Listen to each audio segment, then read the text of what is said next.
ได้รับแต่ของยังบ่รู้เรื่องเป็นสิล่ะ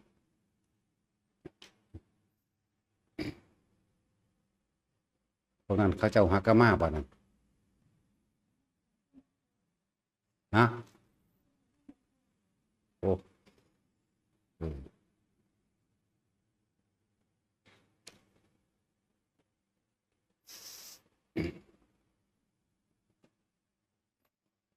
พุทธศาสนาเป็นศาสนาเดียว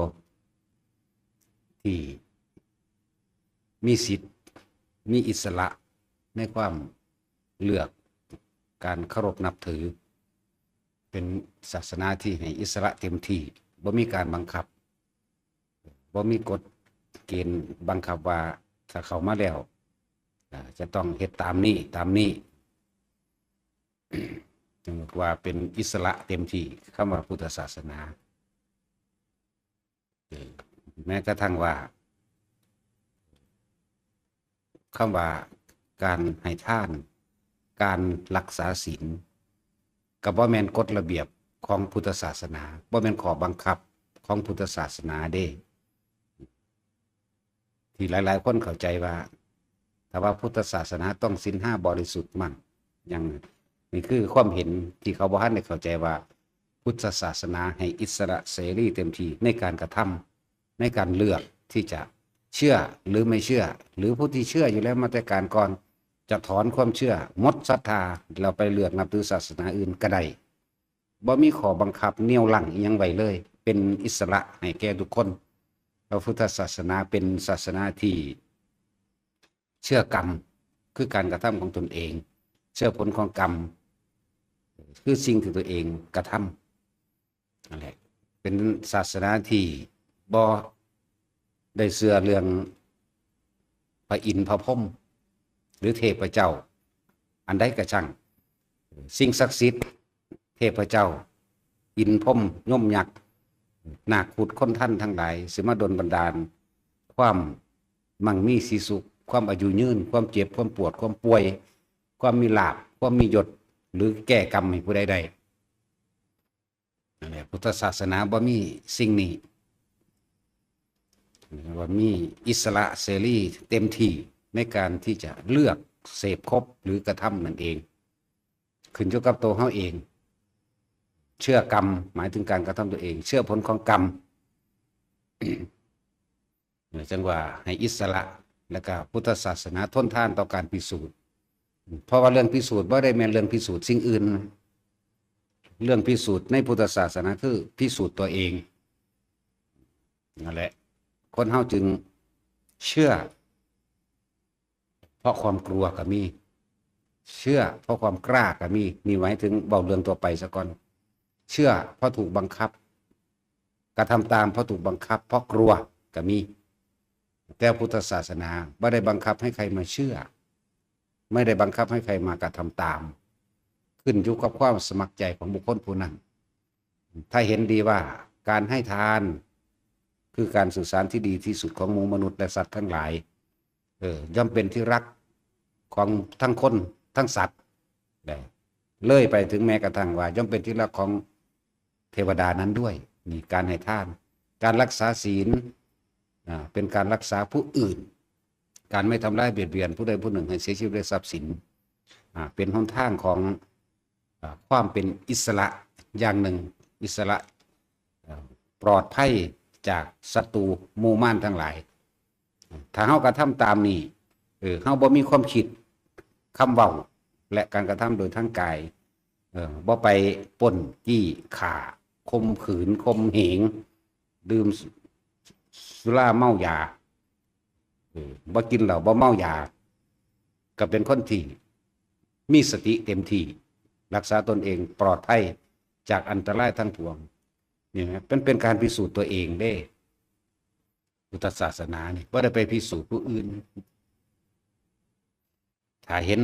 ว่าการกระทำแบบนี้ก็อยู่โดยปลอดภัยจากทั้งบุคคลปลอดภัยจากทั้งสัตว์จังสัตว์และจังว่าเลือกกระทำเอาเพิ่นบ่ได้บังคับเด้คำว่าการรักษาศีลบ่แม่นกฎข้อระเบียบหรือบังคับเด้บ่แม่น กฎข้อระเบียบหรือบังคับ ให้ต้องทำอย่างนี้อย่างนี้จึงจะชื่อว่าพุทธศาสนาได้นั่นแหละขึ้นอยู่กับว่าผู้ใดสิเหตุหรือบ่เหตุต่างหากผู้ใดเห็นตามเป็นจริงนั่นเขาบ่ไปเบียดเบียนเขาบ่ไปทำลายของไผ่บ่ไปหลักไปปล้นไปจี้ไปตีไปข่าบ่ไปตัวหลอกต้มผู้ใดเสียชีวิตทรัพย์สินบ่ไปกินเหล้าเมายาเครื่องดองของมึนเมาทุกชนิดก็เป็นอันว่าตัวเขาเองก็ปลอดภัยอยู่ดินั่นแล้วก็ใครควรพิจารณาเอาตัวถ้ามีความเห็นว่าทั้งสี่ระลึกนึกถึงตอนพิจารณาละเอียดดีแล้วมันแมนเว้ยก็เฮ็ดลองเบิ่งตัวแต่ว่ามันบ่แมนเว้ยก็จะเฮ็ดตัวมันบ่แมนขอกฎระเบียบหรือบังคับไผเด้ขึ้นอยู่กับความเห็นของผู้นั้นเห็นตามจริงหรือสิเห็นตามความคิดเจ้าของก็แล้วแต่คำว่าเห็นตามจริงแต่เฮาไปรักบัดนี้มันรักของอยู่ของกินก็กินลบลีกินก็กินจังซั่นแหละบ้านเสื้อผ้าหรือรองเท้าก็ช่างรักของเขามาเนี่ยเฮ็ดจังได๋มันสิอยู่ใส่สบายใจเป็นไปบ่ได้นั่นนี่คือความจริงนั่นแหละเพิ่นก็บอกถึงโทษและประโยชน์ของมันอยู่แล้วนั่นแหละจังว่าพุทธศาสนาเป็นการพิสูจน์ตัวเองบ่ได้ไปพิสูจน์ความอันอื่นเด้บ่ได้ไปพิสูจน์เรื่องแม้กระทั่งเรื่องลึกลับเข้าไปเรื่องสวรรค์เรื่องนรกมีจริงไหมมีจริงไหมนรกมีอีหลีบ่สวรรค์มีจริงบ่ไผสร้างโลกบ่ได้ไปพิสูจน์ว่ามีหมู่พระเจ้ามีหมู่พระพรหมมืออันใดก็ช่างที่ว่าสิ่งศักดิ์สิทธิ์มากแก้กรรมให้กันได้บ่ได้ไปมีความเชื่อว่าจังซั่นแล้วก็บ่ได้ไปพิสูจน์สิ่งเหล่านั้นอีกมันเป็นเรื่องไกลเกินนะเป็นการพิสูจน์ตัวเองในปัจจุบัน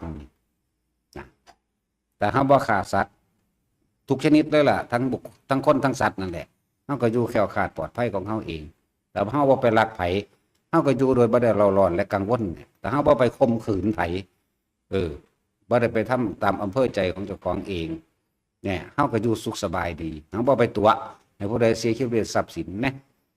เฮาสิเอาความกังวลมาจากไสถ้าเฮาบ่ไปดื่มสุราและเมรัยเครื่องดองของมึนเมาทุกชนิดที่ทำให้เสียสติเนี่ยเฮาก็เป็นผู้รักษาตัวเองมีสติรักษาตัวเองปลอดภัยจากอันตรายหลายๆอย่างสุขภาพร่างกายก็แข็งแรงดีซ้ำเนี่ย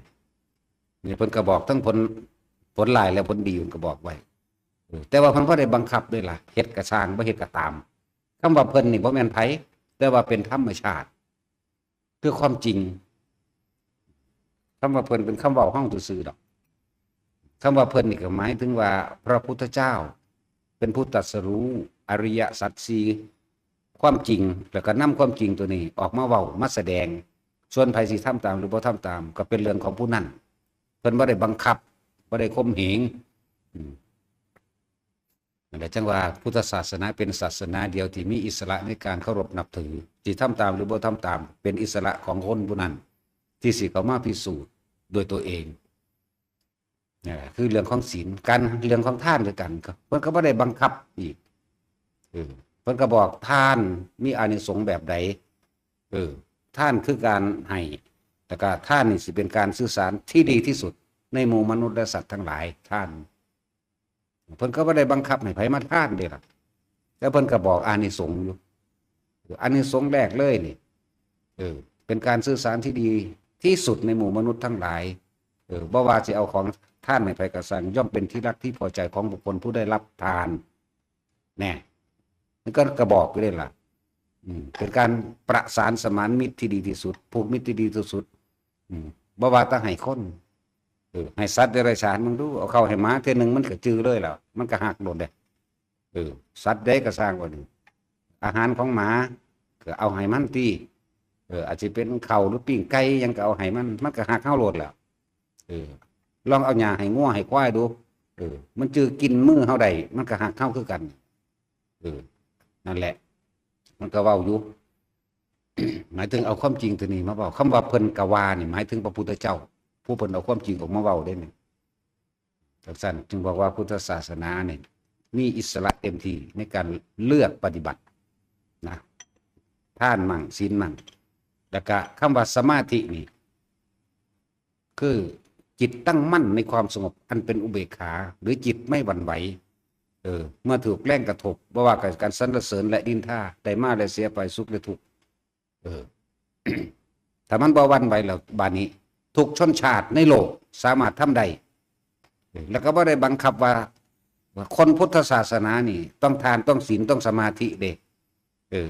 เอาว่าบุคคลในโลกเลยเด้นั่นบุคคลในโลกนี่สามารถให้ทานได้รักษาศีลได้ทำสมาธิให้จิตตั้งมั่นได้ นี่คือเฮาเว้าเรื่องธรรมะเว้าเรื่องความจริงของทุกคนสามารถกระทำได้เสมอกันบ่ได้มีกฎข้อห้ามว่าไผสิเข้ามาหรือสิออกไปคนที่ว่ามีความเชื่อในพุทธศาสนาอยู่แล้วในค่อนข้างชีวิต20ปีกูบ่เฮ็ดนำดอกไว้พุทธศาสนาออกไปก็บ่มีไผบังคับเด้กูบ่เอาละพุทธศาสนาเพิ่นก็บ่ได้บังคับอีกจังซั่นแล้วบัดนี้คนทั้งโลกนี่ศาสนาอื่นก็ช่างให้ทานได้คือกันรักษาศีลคือการไม่ทำร้ายเบียดเบียนผู้ใดผู้หนึ่งเสียชีวิตทรัพย์สิน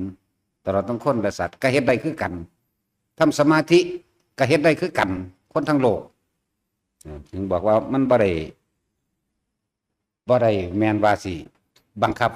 ว่าบ่ให้ศาสนาอื่นมาเฮ็ดเด้แต่สิพูดถึงธรรมะพูดถึงพุทธะคือความจริงความรู้จริงตามความเป็นจริงของทั้งเบิดนี่บ่มีศาสนาแต่ว่าที่เว้าเรื่องศาสนาเพราะว่าต้องยกขึ้นมาเพื่อให้มันเป็นแบบอย่างแนวทางบ่ให้ปะปนกันซื่อๆที่จริงบ่มีแต่ว่ามีแต่ความจริงคือธรรมะเข้าใจว่าล่ะศาสนาแปลว่าหนทางเดินเด้บัดนี้ศาสนาคริสต์ก็หนทางเดินแน่ศาสนาอิสลามก็หนทางเดินศาสนาก็หนทางเดินแบบอย่างของพุทธของคริสต์ของอิสลามบัดนี้เข้าสู่ความเป็นจริงก็เลยธรรมะทุกศาสนาให้ท่านได้บ่ได้เสมอกันรักษาศีลบ่ทำลายเบียดเบียนผู้ใดผู้หนึ่งเสียชีวิตทรัพย์สินได้บ่ได้เสมอกันบ่แม่นว่าได้แต่พุทธเด้คำว่าพุทธเป็นการแยกออกมาให้รู้ว่านี่ผู้ที่มีความรู้มีความตื่นแล้ว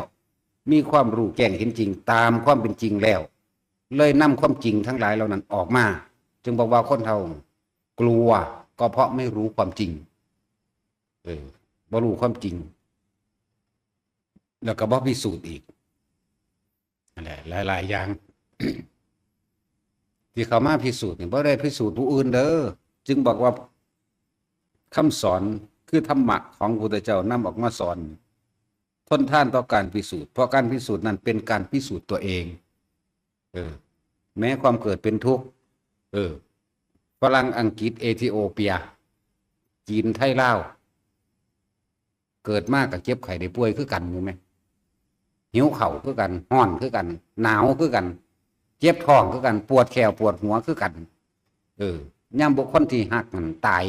ก็ให้ก็ห้องน้ำกันอยู่ไหมเป็นทุกข์บ่ล่ะความแก่ความเฒ่าบ่ที่ผู้ใดพอใจจะคนเป็นทุกข์บ่ล่ะ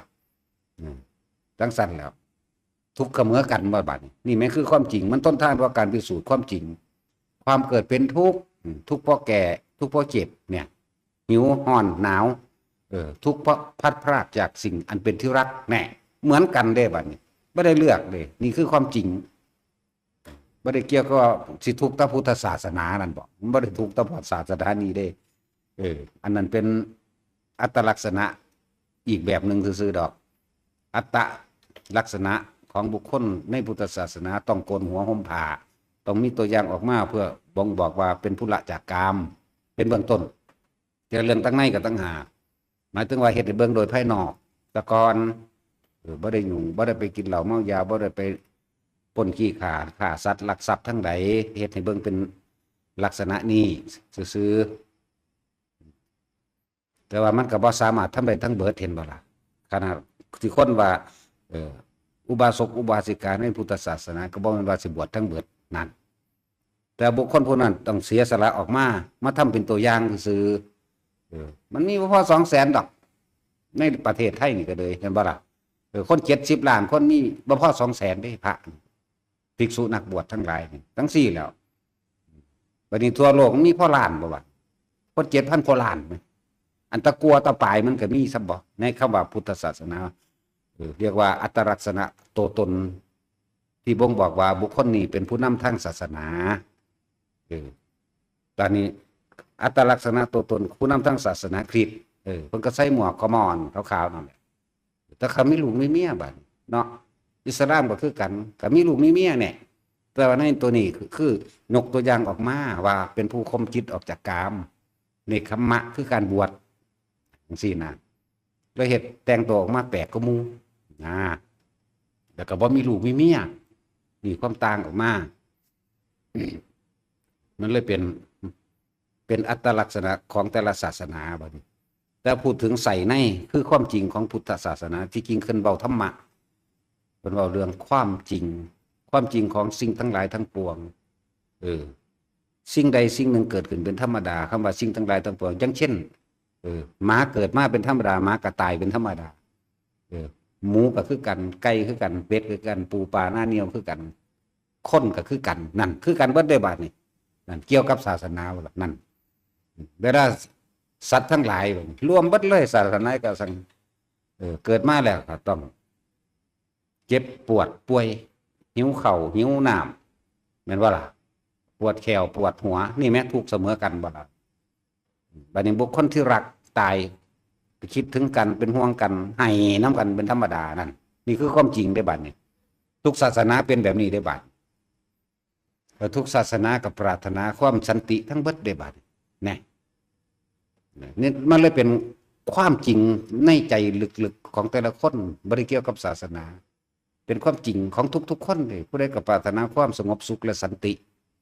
ไผก็ปรารถนาได้นี่ไผก็ปรารถนาความจีรังจังยืนอยู่น้ำกันบ่ผัดผ่าอยู่น้ำกันบ่ผิดอกผิดใจกันบ่ตีบ่ทำลายกันไผก็ปรารถนาแนวนี้อยู่น้ำกันมีอยู่มีกินอุดมสมบูรณ์เนี่ยผู้ใดก็ปรารถนาแนวนี้เด้นี่แหมความในของเบิดทุกชนชาติเลยบ่ว่าสัตว์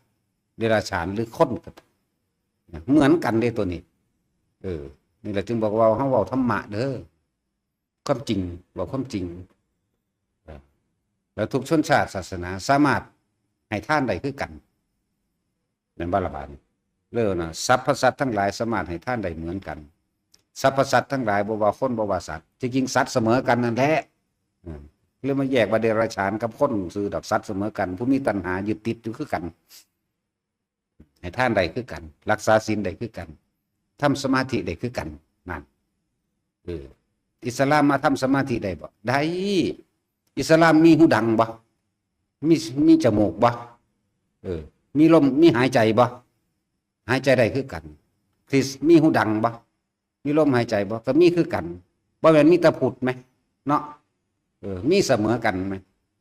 เนี่ยมีสติได้คือกันบ่มีได้คือกันมีความคิดได้คือกัน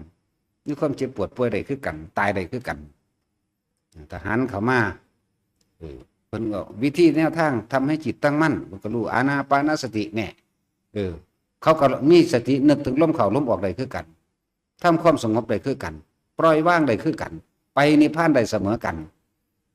ดับทุกข์ได้เสมอกันถ้าผู้ใดนำเขามาฝึกหัดแล้วแต่ว่าเพิ่นบ่ได้บังคับบ่ได้มีข้อห้ามศาสนาอื่นเข้ามาปฏิบัติสมาธิกับศาสนาพุทธมันบ่ได้ห้ามเด้แม้แต่พุทธแท้ๆมันก็บ่ได้บังคับให้ทำเด้เฮ็ดก็สร้างบ่เฮ็ดก็สร้างเด้นั่นแล้วจึงบอกว่าพุทธศาสนาเป็นศาสนาเดียวในโลกที่มีอิสระในการเคารพนับถือกระทำตามหรือไม่กระทำตามกระชังอิสระเต็มที่และเลือกทนท่านเพราะการพิสูจน์เพราะว่าการพิสูจน์ทั้งหมดมันเป็นการพิสูจน์ของตนเองเรื่องตนเองได้ว่ามันเรื่องผู้อื่นเลยถ้าเจ้าอยากพ้นทุกข์เจ้าก็ให้ท่านเจ้าก็รักษาศีลเจ้าก็ภาวนาที่แน่แต่เจ้าอยากพ้นทุกข์ผู้มีทะเบียนบ้านว่าศาสนาพุทธบ่เฮ็ดเขาก็บ่พ้นของเขาบัดนี้ผู้มีทะเบียนบ้านว่าคริสต์หรืออิสลามเขามาเฮ็ดแบบนี้เขาให้ท่านเขารักษาศีลเขาภาวนาของเขาเขาก็ไปนิพพานได้คือกันเพราะมันบ่ได้เกี่ยวกับศาสนานั่นแต่หั่น บ่ไ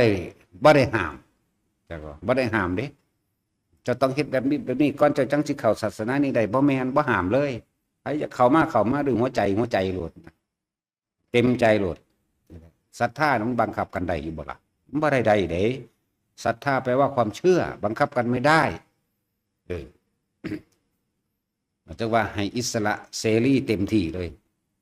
พุทธเจ้าไม่ได้โน้มน้าวผู้ใดเขามาเคารพนับถือเพราะว่าจะ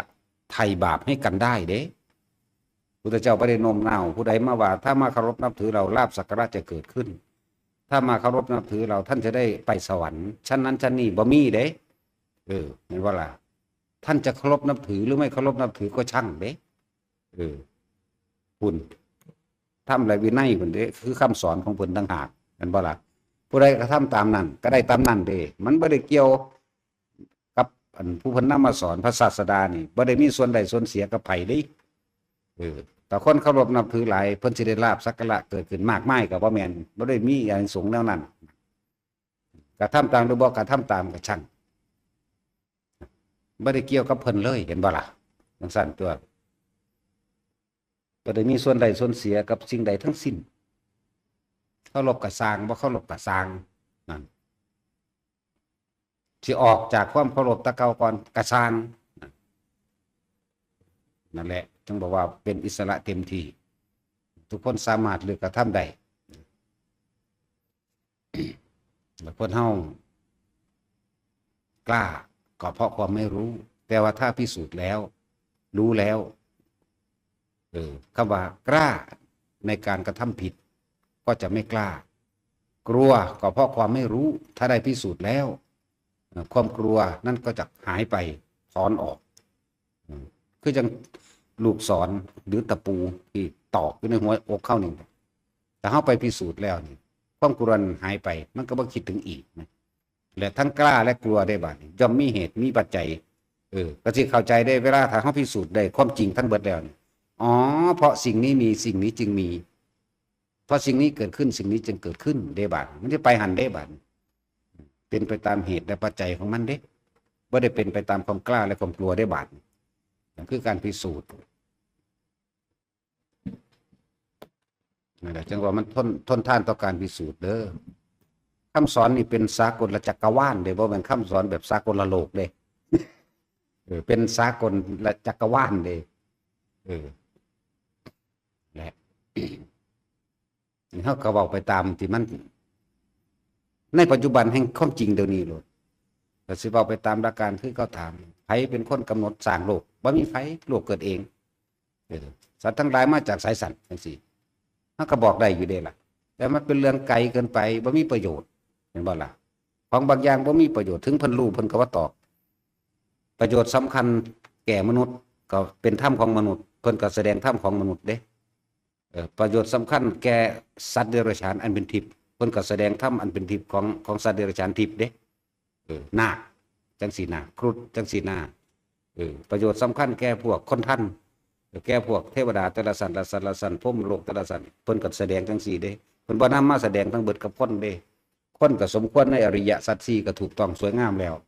อริยสัจสี่แม่นบ่อนัตตลักษณสูตรทิฏฐปริยสูตรและวิธีการใช้ชีวิตดำเนินชีวิตมักมีองค์8สิ่งที่เป็นมงคลที่มนุษย์ทำได้เพิ่นก็แสดงในมงคล38การเที่ยวไปในป่าแก้ไขปัญหาไปได้เพิ่นก็แสดงในบทกรณียเมตตาสูตรนะการที่รอดพ้นจากสิ่งทั้งปวงอาศัยสัจจะเนี่ยบ่แม่นคาถาบ่แม่นดวงอีกต่างหากนี่แหละเพิ่นก็แสดงแก่ทำทั้งหลายมันเกิดจากเหตุก็สมควรแก่เหตุนี้ทำอันนี้แสดงมนุษย์ทำนี่แสดงเทวดาเนี่ยมันความละเอียดต่างกันอย่างสั่นจังว่าเป็นพวกเขามันโชคดีค่ะก็แหละก็จังว่ามันเลยโชคดีแล้วนี่คือเขาถามกันนั่นแหละโอ้ยซ้ำนี่กับจังว่าไปถามเรื่องผู้ใดเป็นผู้สร้างโลกจังสันจังสี่มันเป็นเรื่องไกลเกินถามเฮาบ่ค่าจังยางดอกสร้างโลกนะมันบ่มีไผสร้างเฮาบอกมานี่แหละแต่ในความเชื่อในความเห็นของแต่ละศาสนานี่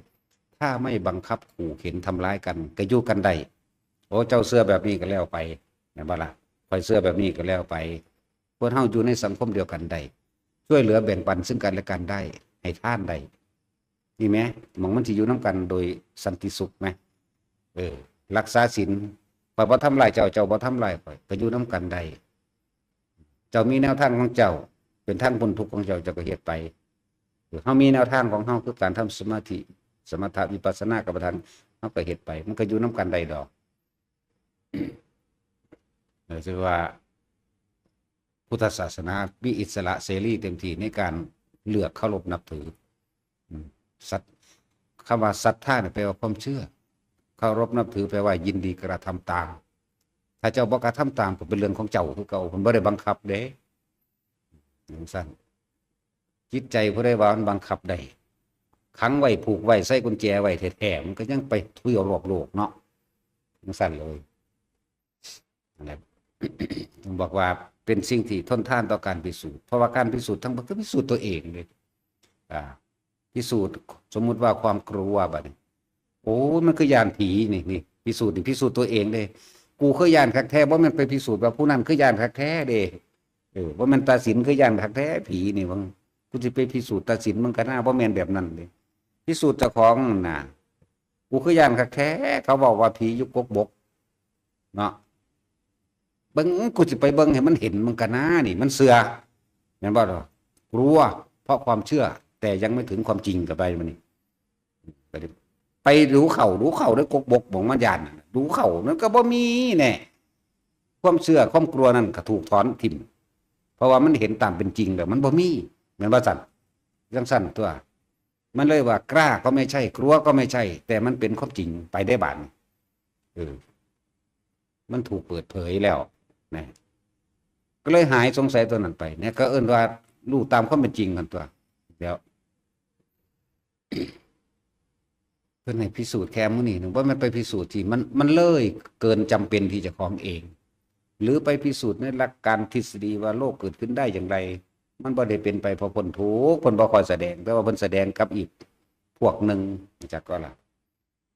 อย่างสั้นนั่นแหละคือเฮาเอาเรื่องที่ปัจจุบันเด้อพุทธเจ้าเฮาสอนลงปัจจุบันธรรมะลงตรงความจริงในปัจจุบันเนี่ยบัดนี้ทุกคนในโลกนี้บัดนี้บ่เกี่ยวกับศาสนาใดมีหูดังคือกันมีจมูกเหมือนกันหายใจเหมือนกันมีผู้ใดหายใจได้ในน้ำดอกในตาปลาก็บ่ได้หายใจในน้ำเด้อมันมาเอาอากาศทั้งมันจังลงไปเด้มันสั่นแล้วจักสิเว้าไปหยังว่าเรื่องปลาก็เลยเนาะว่าเรื่องคดนี่แหละนั่นแล้วมันมีผู้ใดไปหายใจได้ในน้ำดอกผู้ใดก็ตั้งสติได้เหมือนกันมีตาคือกันมีหูคือกันนับ1 2 3ได้คือกันมีความรู้สึกได้คือกัน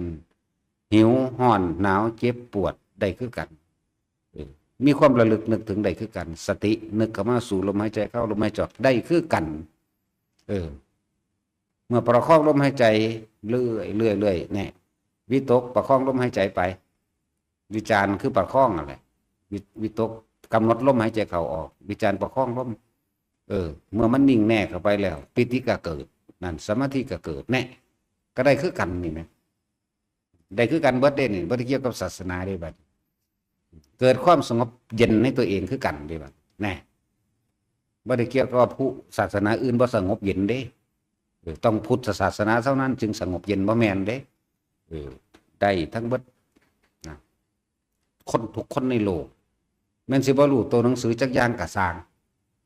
บ่จักหยังเลยก็ตามมานี่นี่พูนเอธิโอเปียมานี่แต่เฮาบอกเอ้าหายใจเข้าเนี่ยมันก็หายใจเข้าเป็นคือกันเอาหายใจออกเอาหายใจเข้าหายใจออกไปสักครู่นึงเป็นจังไดเย็นอยู่นี่ก็เป็นคือกันนี่นั่นบ่ล่ะบ่ได้ไปกำหนดหยังเด้บ่แม่นว่าศาสนาอื่นๆสิมาเฮ็ดนำเฮาบ่ได้เด้เฮ็ดได้จังซั่นแหละแต่ว่าบ่ได้บังคับดอกเจ้าต้องทำกฎกติกาตามกฎกติกานี่ซะก่อนเจ้าจังสิมาเฮ็ดจังซี่บ่แม่นเลยเพิ่งบึ้งมาแล้วเฮ็ดโลดหนังโปกลงดอกเอาหายใจเข้าใจออกโลดได้เลยนั่นแหละจึงบอกว่ามีอิสระเต็มที่เป็นศาสนาท่านต่อการพิสูจน์ความจริงเพราะความจริงนั่นเขาเอาความจริงจากของบ่ได้เอาความจริงผู้อื่นเด้ซั่นแล้วสิไปพิสูจน์ต่างดาวเฮ็ดหยังมันบ่ได้แม่นเรื่องนั้นพ้นทุกข์ได้เด้พระพุทธเจ้าก็เว้าไว้พอแห้งแล้วจะเว้าเรื่องต่างดาวก็ได้กำเนิดโรคก็อยู่ในอคัญญสูตร อันตรธานตาลกัปสิ้นไปแล้วก็ไปสู่อคัตยะหมายถึงกำเนิดโลกใหม่กำเนิดกลับใหม่เพิ่นก็เว้าไว้แล้วแล้วก็หมู่โลกทั้งสี่มนุษย์ต่างโลกมีคือกันเพิ่นก็เว้าไว้แล้วภาษาตะกี้ก็บอกว่าชมพูทวีปโลกก็คือมนุษย์แล้วอุตรกุรุทวีปโลกก็คืออีกโลกหนึ่งปุพเพวิเทหทวีปโลกก็อีกโลกหนึ่งอมรโคยานทวีปโลกมันก็อีกโลกหนึ่งมันก็มีสี่โลกเพิ่นก็เว้าไว้แล้วเนี่ยมนุษย์ต่างโลกมนุษย์ต่างดาวก็ดีตะกี้หังบ่มีกล่องส่องทั้งไกลตัวเพิ่นคือรู้เนาะจังซั่นแล้วจังได้สิไปพิสูจน์ถึงเดินทางเท่าใดล้านปีแสงคนตายไปเท่าใดแล้วเสื้อสิฮอดเนาะสิเอาหยังมาเป็นเสื้อเพิ่งมันไปได้แล้วหมายถึงซ้ำพวกเฮานี่นะสิไปรอพิสูจน์เห็นก็ก่อนติเห็นแล้วรู้แล้วจังสิเสื้อเราได้หยังนี่เจ้าของตักว่าตายเท่าใดชีวิตต่อหน้าเอาเฉพาะสิ่งที่เกิดกับเฮาซะทุกมื้อนี่หิวบ่ร้อนบ่ทุกมื้อนี่หนาวบ่ทุกมื้อนี่ย่านคนมาตีมาฆ่าบ่แม่นบ่ล่ะฝนตกฟ้าห้องฟ้าผ่าเปรี้ยงป้างนี่ปังย่านบ่สั่นบ่แม่นบ่ล่ะนี่เอาปัจจุบันเฮานี่แม่เป็นหยังคือย่านหมุนเข้ามาเบิ่งดูหันเข้ามาเบิ่งอันใดหนอมันเฮ็ดให้กูย่านหนอนี่ความยึดมั่นถือมั่นโอ้ยมันก็ย่านตายตัวแน่แล้วย่านตายแล้วกูสิไปรีอยู่ไสกูจังสิบ่ตายมันบ่ตายฟ้าผ่าก็ตายอย่างอื่นแน่มันบ่ตายมื้อนี้ก็ตายมื้ออื่นเนาะก็หันเข้ามาเบิ่งเจ้าของนี่แม่นี่จึงบอกว่าทนทานต่อการพิสูจน์กับพิสูจน์ตัวเองเด้ทุกเกิดขึ้นจากหยังนั่นบาดนี้มันไปหันแล้วสาเหตุแห่งทุกข์ทั้งหลายเนี่ยเกิดขึ้นจากหยังและวิธีการดับทุกข์นี่สิดับแบบใดน้อ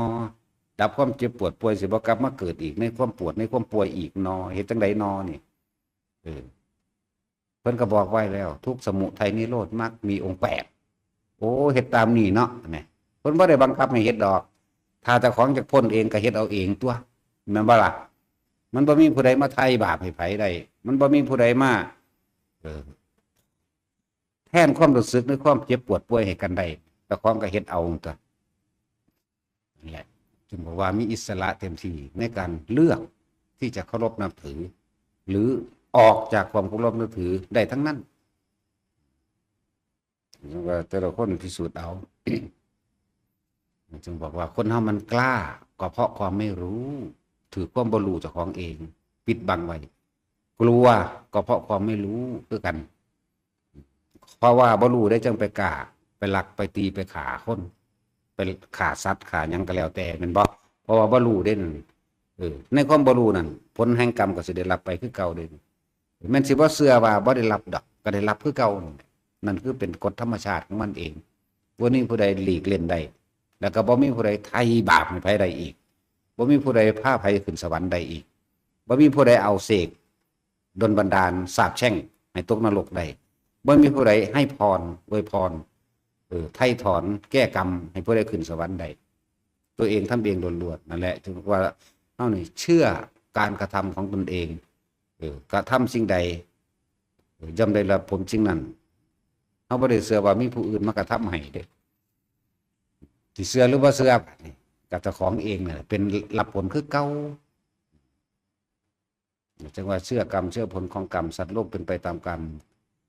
คำว่ากรรมบ่ว่าสิการทำดีหรือการทำเลวก็เรียกว่ากรรมทั้งสองนั่นแหละกรรมดีกรรมเลวเจ้าของเหตุไว้ได้ไรก็ได้ไปรับผลของมันแนวนั้นบ่ได้มีผู้ใดเอาให้เด้พุทธเจ้าเฮาแก่ก็สมัยเกิดเป็นพระฤทัตหนักไงพุ่นได้เรื่องอันว่าพวกพราหมณ์ทั้งหลายเป็นลูกของโมพรหมบ่ให้ไปทำลายพวกพราหมณ์ทั้งหลายเด้อเดี๋ยวพระพรหมสิมาปีนแผ่นดินเดี๋ยวพระพรหมสิมาสาปลงนรกมั่งนั่นแล้วแต่การตั้งกฎกติกาทั้งหลายล้วนแล้วแต่เป็นการตั้งขึ้นมาเพื่อจะข่มเหงเอาเปรียบกันเด้อที่ตั้งขึ้นมาเนี่ยมันมีมาตรกรพระพุทธเจ้าเฮาสิอุบัติขึ้นแต่เพิ่นเป็นพระโพธิสัตว์อยู่พุ่นผู้ฤทัตหนักไงแก้กับอริตกะน้องไส้เพิ่นพุ่นธรรมดามันมีมาก่อนนั้นอีกแล้ว นั่นแหละแม้กระทั่งสมัยที่เพิ่นอุบัติขึ้นตรัสรู้ขึ้นมาใหม่นี่เนี่ย เราจะเป็นผู้เลิศในโลก เราจะเป็นใหญ่ในโลกเห็นไหมเป็นมากกล่าวคำอาภิสวาจาเพื่อจะคมคีตะกี้คนมันถืออันพระพรหมได้เป็นไงพระพรหมได้สร้างโลกมันบ่ล่ะจนกล่าวคำอภิสวาจาตัวนี้เพื่อจะคมคีตัวนี้แล้วก็เพื่อจะพิสูจน์ตัวเองได้ในที่สุดแล้วเพิ่นก็พิสูจน์ได้ว่าแม้เทวดาอินทร์พรหมทั้งหลายก็ต้องมาเคารพกราบไหว้ไม่ได้จะเคารพกราบไหว้เพราะความกลัวเข้าใจบ่ล่ะแต่ว่าเคารพกราบไหว้เพราะเห็นตามเป็นจริง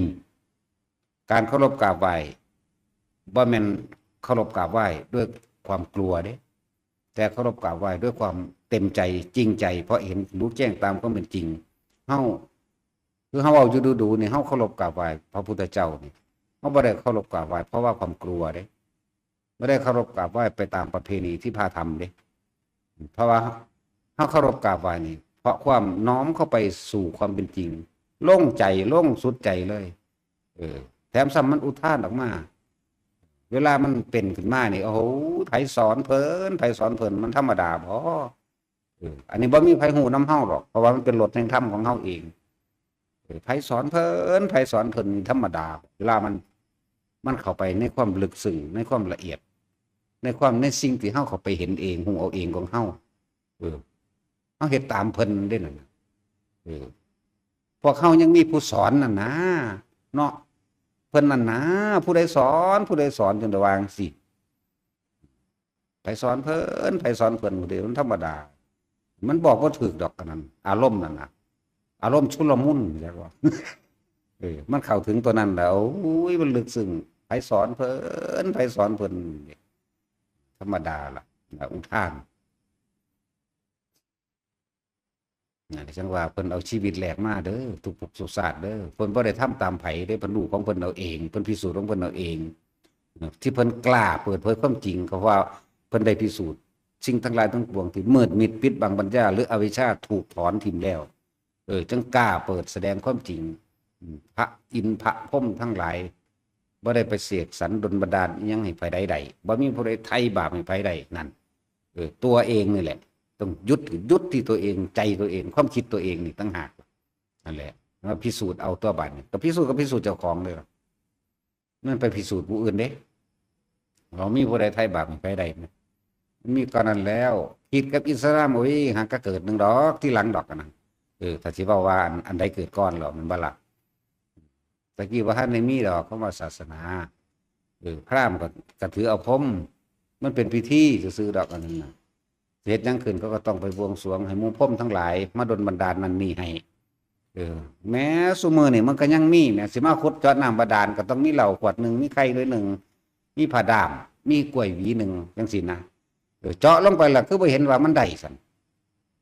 มันเป็นไปตามความเชื่ออยู่บ่ล่ะเนาะมันบ่ได้ได้ล่ะเจาะมาได้ก็แห้วเบิดแล้วเพราะว่าหยังเพราะมันเจาะบ่ถึงจริงๆน้ำมันมีอยู่90 เมตรเจ้าของเจาะได้40 เมตรบ่มีดอกโลดแต่ว่าก่อนหน้านั้นคือมั่นใจแท้ๆมั่นใจว่าหยังเนี่ยกล้วยหวีนึงเหล้าขวดนึงไข่นึงผ้าด้ามพร้อมถูกเทียนใส่พร้อมแล้วว่าโอ้มีแน่นอนเพิ่นให้แล้วนี่เสื้อนี่เห็นบ่นี่เสื้อว่าพิสูจน์ลงไปแล้วคันมันบ่มีก็สิเสื้อเฮ็ดหยังก็คือบ่เจาะลงไปโลดหม่องใดก็เลยไปเสียเงินซื้อเหล้าซื้อยาซื้อนั่นซื้อนี่เฮ็ดหยังหรือว่ามันอยากสแตกเองบ่แต่มันก็สแตกเองอีหลีแล้วบักห่าอยู่เลยจังซั่นล่ะ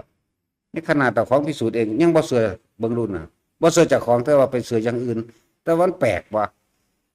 ตอนแรกเชื่อว่าเพิ่นให้แล้วนี่เจ้าที่ให้แล้วว่าซ่านขนาดนั้นแหละเจ้าที่ให้แล้วมีขุดลงไปคือบ่มีซั่นก็สิเชื่อหาแม่งหยังเจ้าที่ในความคิดเจ้าของที่จริงมันบ่แม่นมันบ่มีดอกเจ้าที่เจ้าเทินเจ้าที่ก็คือเจ้าของที่ดินตัวเนาะ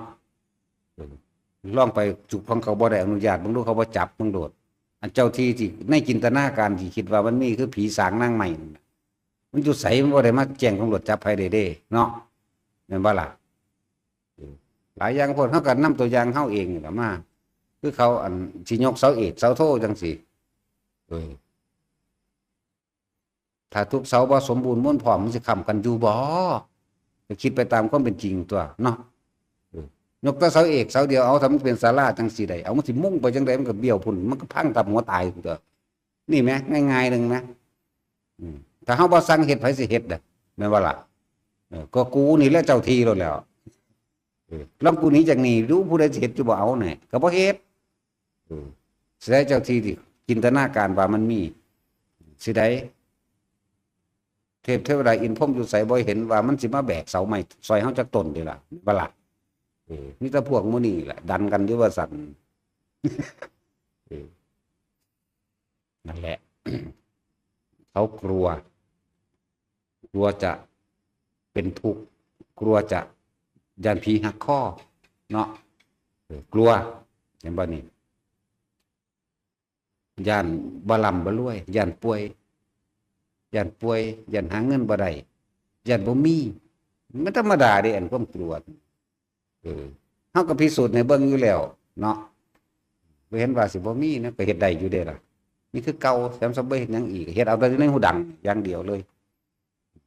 ไปเฮ็ดหยังล่ะเฮ็ดในหูดังก็ยังมีขึ้นมาอยู่ นั่นแหละก็พิสูจน์ให้เบิ่งหลายๆอย่างทุกคนเลิกเฮาแสดงความเห็นเด้อการแสดงธรรมะนี่นำความจริงออกมาพูดเพื่อแสดงความเห็นให้เกิดข้อคิดส่วนการกระทำตามหรือไม่ทำตามแล้วแต่เธอได้อันนั่นบ่ล่ะเฮาไปบังคับผู้ใดเฮ็ดนำบ่ได้เด้จังซั่นแล้ว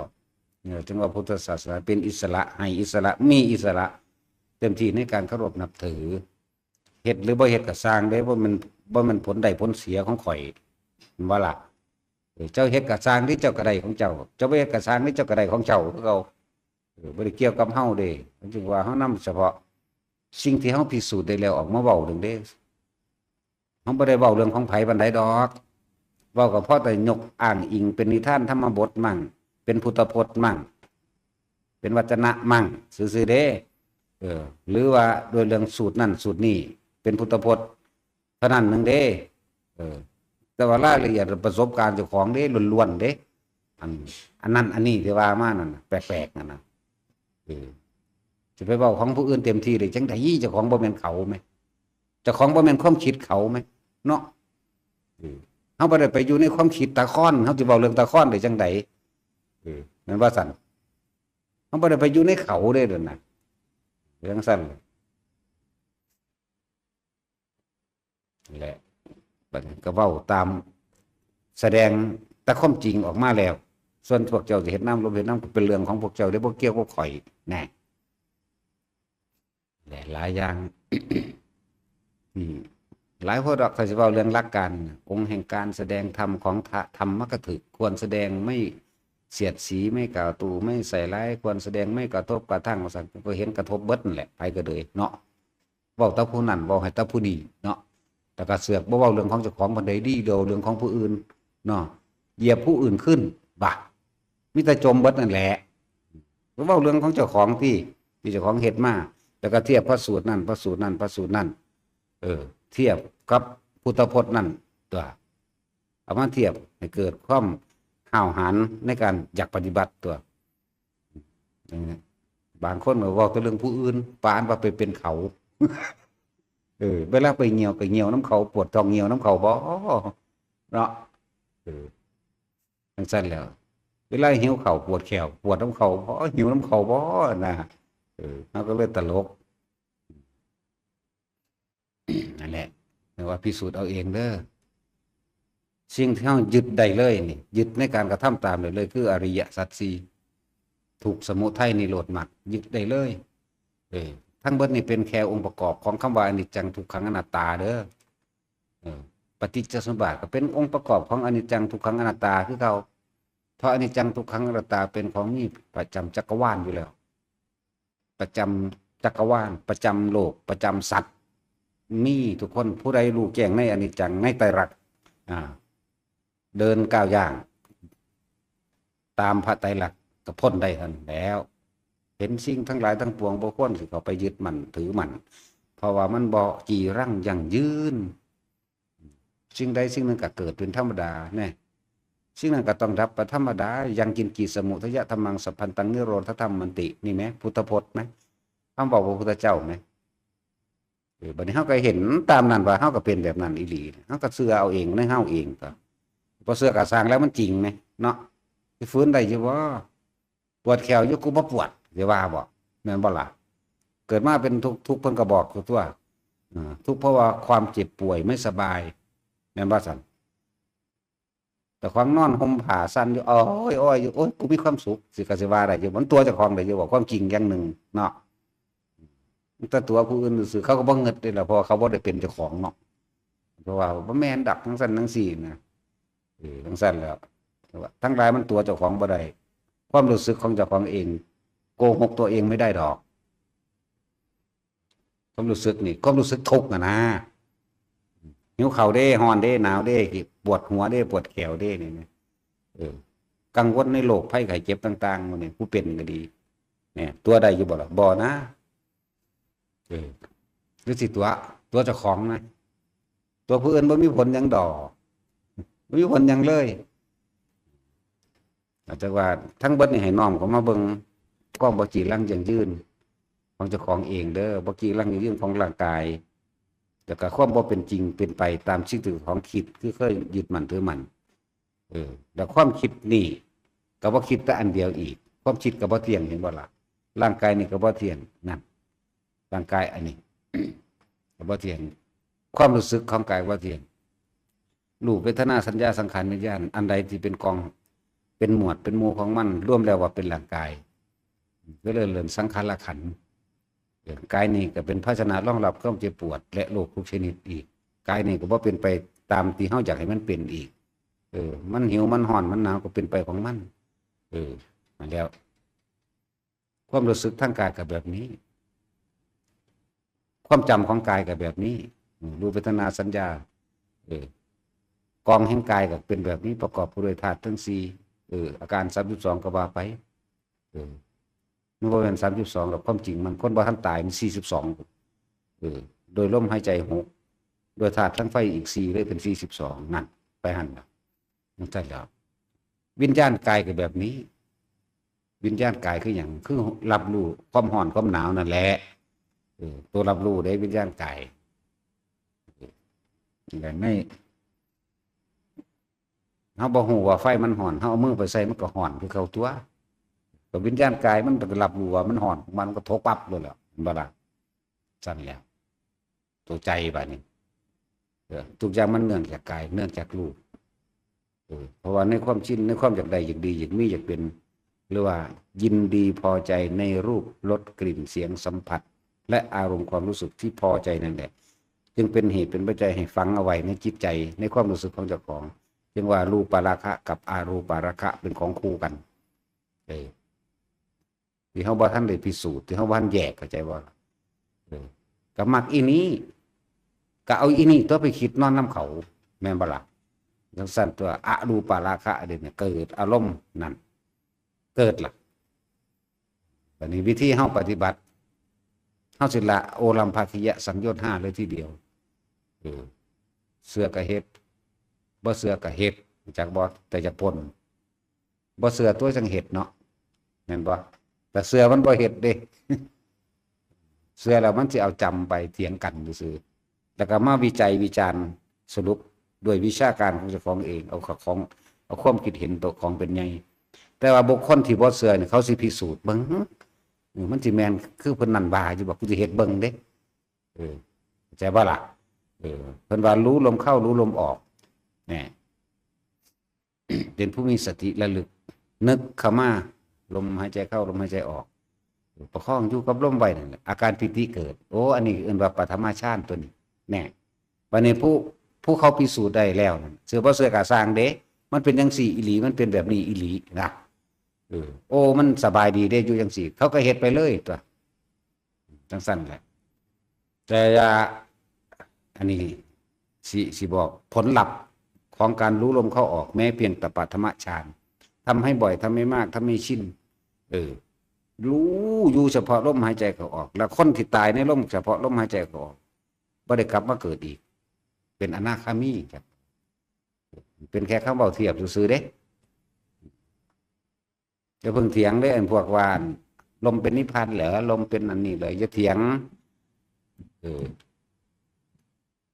แต่ของพระท่านได้เฮ็ดมันเลยเถียงเข้าใจว่าล่ะเออก่อนที่ตายในร่มใดอีหลีโอ้ยอนิจจังทุกขังอนัตตามันเกิดขึ้นสารพัดอยู่แล้วอริยสัจสี่มันเกิดสารพัดปฏิจจสมุปบาทมันเกิดขึ้นสารพัดในระหว่างนี้ไม่ใช่สมาธินะบรรลุด้วยปัญญามันก็ร่วมกันเบิดนั่นแหละแต่ว่าเฮาเอาลัดเอานะนั่นคือคนบ่ได้เฮ็ดเข้าใจบ่ล่ะอย่าวิชาการหลายอย่าหลักการหลายอย่าทฤษฎีหลายคนบ่ได้เฮ็ดทั้งหูจักโลดไม่ใช่นะสมาธิไม่ใช่ละอารมณ์หายใจเป็นนิพพานเหรอซั่นมึงก็เฮ็ดลองเบิ่งซะก่อนมึงจังมาเว้าเป็นหรือบ่เป็นก็ดีเนาะนั่นแหละคือคนที่เชื่อและไม่เชื่อเข้าใจบ่ล่ะแต่คนที่รู้จริงคือคนที่ทำด้วยบัดเนี่ยเสือบ่เสือก็สร้างแล้วเนาะโอ้มันเป็นจังซี่แม่เนี่ยก็จังสั่นตัวนั่นแหละมันก็บอกวิธีการในโอวาทปาติโมกข์เพิ่นก็บอกแจ้งชัดเจนปานนั้นตัวนี่เฮาก็ยกอ้างมาซ้ำนี้แหละวิตกวิจารณังอุปสมะอัจฉตังสัพพสาทนังเจตโสเอโกทิภาวังนี่อวิตกังอวิจารังวิเวกชันปิติสุขังปัตถมังชานังนี่เมื่อรู้ลมเข้ารู้ลมออกเนี่ยประคองลมหายใจเอาไว้อย่าให้ความคิดหนีออกไปเมื่อจิตตั้งมั่นดีแล้วอาการปิติย่อมเกิดขึ้นย่อมตั้งมั่นอยู่ในวิหารธรรมอันเป็นปฐมฌานฌานที่หนึ่งเกิดขึ้นแล้วเนี่ยแต่ทั้งสั้นแล้วบานี้เมื่อวิตกวิจารณ์ให้ไปแล้วปิติย่อมเกิดขึ้นเป็นเอกคตาจิตเอกคตาลมเรียกว่าเป็นฌานที่สองนะเมื่อฌานที่สามเป็นผู้เสวยสุขในนามกายมีความอิ่มปลื้มมีความอิ่มปราโมทย์จิตเบากายเบาเป็นฌานที่สามนั่นสุขสัจจปหานาทุกขสัจจปหานาปุเพวโสมนัสโสมนัสนังอัตถังกะอทุกขมังสุขังปาริสุทธิงเป็นผู้มีสติรู้อยู่ในความบริสุทธิ์แห่งจิตไม่คิดไม่นึกสิ่งใดเป็นฌานที่สี่นะมันก็บอกไว้อยู่แต่ว่าหังบ่ได้บรรลุในฌานที่สี่แต่ว่ามีกำลังมากเฉยๆนั่นแหละบัดนี้แม้ปฐมฌานก็สามารถรู้เห็นความเกิดดับได้หยังละเกิดหยังละดับความคิดแล้วก็แป๊บไปบ้านเอ้าไปแล้วเนาะกลับขึ้นมาถ้าเข้าใจอ๋อเมื่อกี้มันไปเกิดกับบ้านแล้วมันก็ดับอยู่กับบ้านมันก็กลับมาความคิดว่าท่านได้ปรุงแต่งไปนี่ความพอใจแล้วบ่พอใจพบจึงเกิดขึ้นมาได้เห็นเรื่อยไปตัวมันบอกว่าหาตั้งแต่ยังดอกไม่แต่สิเฝ้าเรื่องรู้ถ้ำเห็นถ้ำหรือได้ดวงตาเห็นถ้ำจริงแค่ทำความเห็นตรงเท่านั้นหนึ่งเด้อบ่ได้เป็นนางทรงชาติกับไผเด้นั่นบ่ล่ะคนตะกี้ฟังถ้ำบรรลุยืนอยู่ได้ล่ะนั่นนี่ก็ยกขึ้นมาเพื่อเกิดความเราใจหรือเกิดกำลังใจซื่อๆได้เดี๋ยวสิว่าเห็นจริงไหมเดี๋ยวพวกตะแงะอยากก็เมื่อถ้าสิเว้าไปกูอยู่หันโดนแล้วสัตว์อีหลีได้บ่ได้สอนไผได้แม่นบ่ล่ะนั่นแหละนั่นว่าพิสูจน์ด้วยตัวเองเพียงแค่ปฐมฌานเหมาะสมกับชีวิตการงานในครอบครัวของเจ้าของเองและบุคคลผู้ทำให้บ่อยทำให้มากทำให้ชินเป็นเป็นอุปนิสัยเป็นความเคยชินแบบเกิดยังขึ้นเขาล้มเกิดยังขึ้นเขาล้มเนี่ยมันสิไปใส่แม่ว่าล่ะมันบ่มีแนวอื่นนึกถึงเพราะว่าหยังมันบ่ได้ไปเสือเอาถีสางนางไม้เทวดาอินพรหมทั้งหลายว่าสิมาซอยแต่ของพ้นทุกข์ว่าสิมาป้องกันให้ตัวเองบ่ตายเข้าใจบ่ล่ะคนพวกนี้มันระลึกถึงความตายเป็นที่สุดอยู่แล้วบ่มีอีหยังสิ่งหนึ่งมันเขาล้มดูเขาตัวเอาเสียหน้าต้นไม้อยู่ดีๆเนี่ยเมื่อยวาบเอากูคือเป็นจังซี่คือตายแต่ฟ้ามันนั่งในห้องจับลมหายใจตายไปโลดไปหยังเนาะมันสิไปใส่เนี่ยมันบ่ได้หนีไปพึ่งสิ่งอื่นไหมก็จังซั่นตัวพึ่งตนเองกับพึ่งความจริงในตนเองก็เข้าสู่ลมหายใจเจ้าของโลดตายในลมมิดม้อยไปเลยนั่นน่ะมันฟังเอาไปแห้งหลายเรื่องธรรมะนั่นน่ะพระสูตรเห็นว่าสุตตะเคยยาวยกรณะอุทานอิติวุตกะย่อมมีความคิดเป็นหน้าไต่ตอง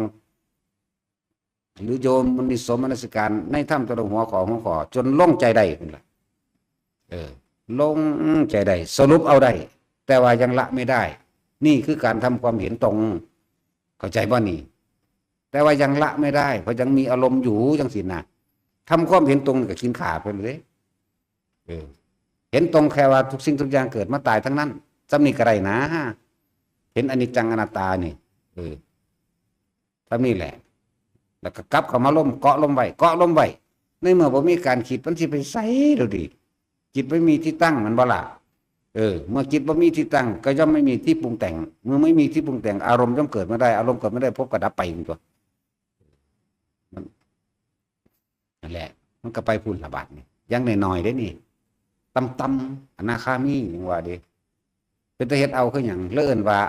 ที่ฝึกให้ทุกคนอยู่เนี่ยเรียกว่าละสังโยชน์5ตอนแรกมาบ้านขาดกระซ้างกูก็คมไปเลยจนเกิดความเคยชินบัดตายมันทั้งละไปเองของมันดอกแถมซ้ำฟังธรรมอยู่จังสี่ซ้ำดีบ่ดีได้อรหันต์ในขณะจิตสุดท้ายใจสิขาดหันซ้ำฟังธรรมในอนิจจังทุกขังอนัตตาฟังธรรมอริยสัจสี่ปฏิจจสมุปบาทฟังอนัตตลักษณะสูตรอยู่ฟังอยู่เนื่องๆอย่างสี่หรอกมันจะไปใส่บะ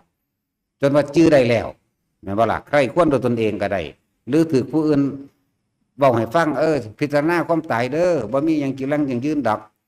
เห็นโทษแห่งความเกิดเด้อเนี่ยก็เป็นอนิจจังอนัตตาคือเก่าตัวผู้อื่นบอกก็ได้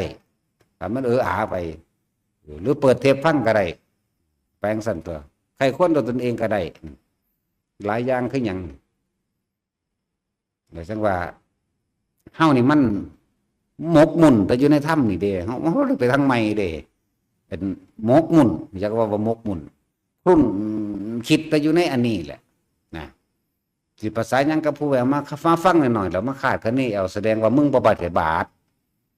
มันบ่ได้เบิ่งยากเด้แงะขึ้นมาโลดแงะขึ้นมาโลด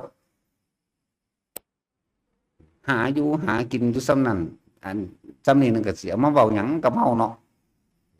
สั่นแล้วเอาตัวของให้รอดอยากว่าล่ะสั้นในเมื่อตัวเองกับบ่ท่านได้รู้แจ้งเห็นจริงตามความเป็นจริงอย่าเอาความจำมาไหมความจำเฮาทั้งหลายแล้วเปิดหนังสือใส่รถเด้ความจำตู้พระไตรปิฎกเฮามันมี2 ฉบับอยู่เด้เนาะพระไตรปิฎก3 ฉบับพุ่นตัวนั่นน่ะสอนธรรมภาคดีก็มีจุฬาก็มีมกุฏก็มีแม่นบ่ล่ะเนี่ย3 ฉบับพุ่นเด้อหั่นมาผู้ใดสิแข่งกันกูก็เปิดใส่เอายากหยังวะความจำเว้ยแต่ว่าความจริงก็ทิ่มเบิดอ่ะนั่นบ่จักอย่างทั้งที่รู้และไม่รู้นี่ย่อมบ่มีความหมายใดๆนี่จักบ่เฮาอยู่ในลมหายใจอย่างเดียวเกิดยังขึ้นกูเข้าลมอย่างเดียวเท่านี้นึงเด้ต้องละเบิดเด้ความรู้ทั้งหลายทั้งปวงบ่อาจช่วยตอนที่เฮากำลังสิตายเด้ต้องทิ้งความรู้เข้าใจบ่ล่ะหรือเจ้าสิไปคิดถึงความรู้อันนั้นบ่มันไปเกิดเด้ยังไปอยู่เด้เนี่ยละแท้ๆนี่ละคือต้องไม่รู้บ่คิดนะอย่าว่าเราบ่คิดไม่บอกอรหันต์เพิ่นนี่นั่งซึ้งลึงอยู่เนาะยังสิไปเลี้ยงลูกเลี้ยงหลานหรือสิเว้าไปหาสแตกหยังดอก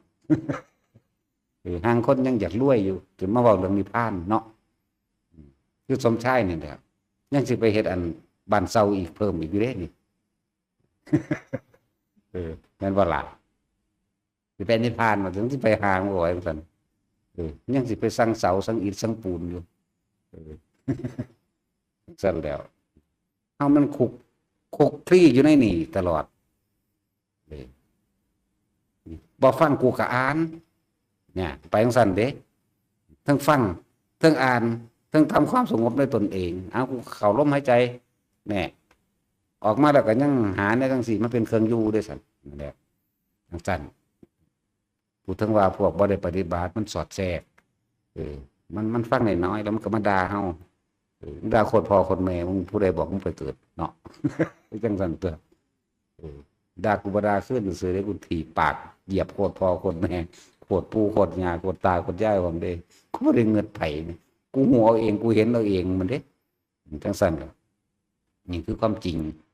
เอาความจริงมาเว้าบ่ได้เอาความจำมาเว้าเด้อถ้าจะเอาความจำมาเว้าโอ้ยเปิดหนังสืออ่านโลดแล้วเป็นว่าสมัยตะกี้เนาะเป็นนิดหน่อยเด้ซั่นนั่นน่ะก็ทองเอานั่นเด้ล่ะทองเอาเด้อตะกี้ก็เลยเดี๋ยวเขาจะก็ว่านข้าวสารสวดแล้วก็เอาไม้แท่งน้ำแตกตุ่มต่ำผ้ามันทองแตก เขาก็ว่ากินบักเผาเป็นนั่นแซงเป็นแซงอยู่นั่นนะนั่นแล้วเอาความจำมาเว้าเห็นบ่ล่ะอันนี้บ่ได้จำมาเว้าเด้ เอาแต่ความจริงได้มาเว้าฟังและน้อมย้อนเขามาหาเจ้าของเด้อไปก็ดีเพราะความจริงทั้งหลายทั้งปวงบ่มีผู้ใดทำให้ผู้ใดพ้นทุกข์ได้บ่มีผู้ใดไถ่บาปให้ไผได้ใช่ว่าล่ะความจริงคือตัวนี้สิเชื่อหรือบ่เชื่อก็สร้างเป็นคือเก่าล่ะเอาทฤษฎีง่ายๆนะเวลาปวดแขวเนี่ยเอาปวดแขวแทนกูแน่นี่แม่ให้ลูกให้ผัวให้เมียปวดแขวแทนได้บ่นี่แม่ทฤษฎีง่ายๆนี่แม่เนาะบัดนี้พวกเสื้อพระเจ้าพระพรหมแม่ไถ่บาปได้แม่เนาะโอ้ยมาปวดแขวแทนแหน่พระเจ้าก็เลยพระพรหมก็ดีแม่นบ่ซั่นโอ้ยอยู่นี่เนี่ยถอนทิ่มบ่ได้แล้วมันจังเศร้าเนาะนี่แม่ทฤษฎีซ้ำนี่หนึ่งไหมก็ได้ยากเลยล่ะหรือยังบ่เสืออยู่เนาะบ่เสือก็สร้างเลยความจริงมันเป็นจังซี่นะปวดแขวแล้วเอาผู้อื่นมาปวดแทนมึงดูคนมีเงินหลายก็สร้างเอ้าปวดแขวแทนกูนะกูให้10,000สิมันเฮ็ดได้บ่ล่ะมันสิให้ตัวได้หลานมันก็ปวดแทนบ่ได้ตัวยิ่งประเภทบ่เห็นโตที่ว่ามาไทยให้มาไทยความปวดแขวให้หรือไทยบาปให้นี่โอ้ยก็หังแล้วล่ะเนาะเห็นว่าซั่นจักมันเป็นโตจังไดจักพ่อจักแม่มันเป็นไผพระเจ้าก็เลยเนาะแม่นบ่ล่ะนั่นแหละเป็นเรื่องไกลเกินนี่เอาเรื่องปัจจุบันโลดเป็นเรื่องไกลเป็นเรื่องแค่ละการมาประหัตประหารกันซื่อๆนะถ้าสิเว้าเรื่องหลักฐานพยานถ้าเว้าเรื่องหลักฐานพยานของเฮาคำว่าพระพุทธเจ้าก็หมายถึงว่าเอาความรู้ความจริงมาเปิดเผยซื่อๆเด้เพิ่นเป็นลูกผู้ใดก็ลูกพ่อใหญ่สุโธทนะลูกแม่ใหญ่สิริมหามายาก็ออกลูกได้เกศมื้อตายซ้ำแน่จังซี่แหล้วแม่เลี้ยงประชาบดีโคตมีเลี้ยงแน่ก็ว่าก็แม่นมีหลักฐานพยานบ้านเมืองเพิ่นก็มีอยู่แม่เนาะก็เป็นคนธรรมดาคือเฮานี่แหละแต่ว่าตื่นรู้เห็นบ่ล่ะ